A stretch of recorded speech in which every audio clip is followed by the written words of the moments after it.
बाबा US से। खुश तो तुम आज बहुत हो गए। वो लड़की जिसने कभी किसी चौखट पे तेरी कदम नहीं रखा, जिसे लोग भगवान मानते हैं इस वेस्टर्न वर्ल्ड में, जिसके हाथ से आज तक कोई पेशेंट ऐसा ना हुआ जो बचा ना हो, और आज अपने जब पति को ना बचा सकी और तेरी चौखट पर आई है। वो रो रही थी, बिलख रही थी, पागल हो चुकी थी। ये कार्डियोलॉजिस्ट जिसने अपनी आधी उम्र के पड़ाव पर अपने पति को खो दिया, उसने खोने के बाद जब ये रोना शुरू करा, वो रोए जा रही थी। पार्वती तो उसका दर्द देखा नहीं गया। उसने कहा, महादेव तुम्हें तो जाना पड़ेगा, क्योंकि ये मेरी तरह ही है, ये छोड़ेगी नहीं।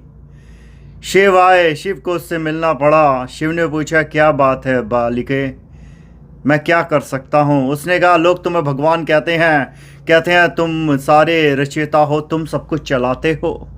लोग प्राण प्रतिष्ठा कर देते हैं, पत्थरों की मूर्तियों में जान डाल देते हैं, तुम्हें शिव बना देते हैं, पार्वती बना देते हैं, राम बना देते हैं, कृष्ण।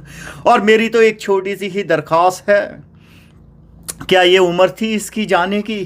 अभी तो मेरे बच्चों ने चलना ही शुरू करा था और तुमने इसे ही चला दिया इस दुनिया से।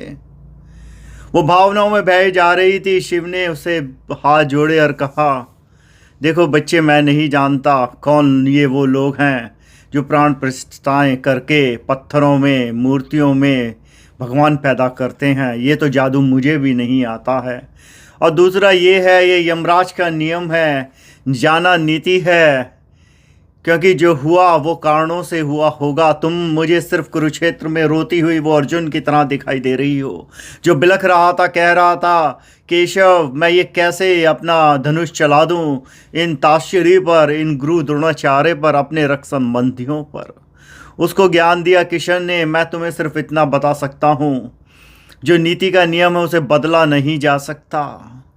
और जिसको तुम मृत्यु कहती हो, मैं उसे मृत्यु नहीं कहता। ये तो सिर्फ एक बदलाव है, जो आज यहाँ था कल कहीं और है, दूसरी अवस्था में। अब इस डॉक्टर को कुछ समझ में आना शुरू हुआ।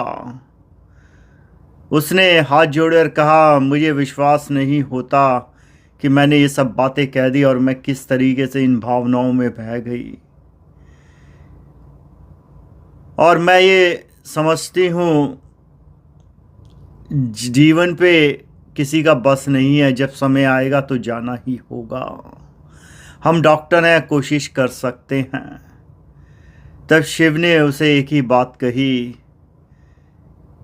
तुम्हारे अंदर शिव अंदर होता है, बाहर तो सिर्फ मूर्तियां होती हैं।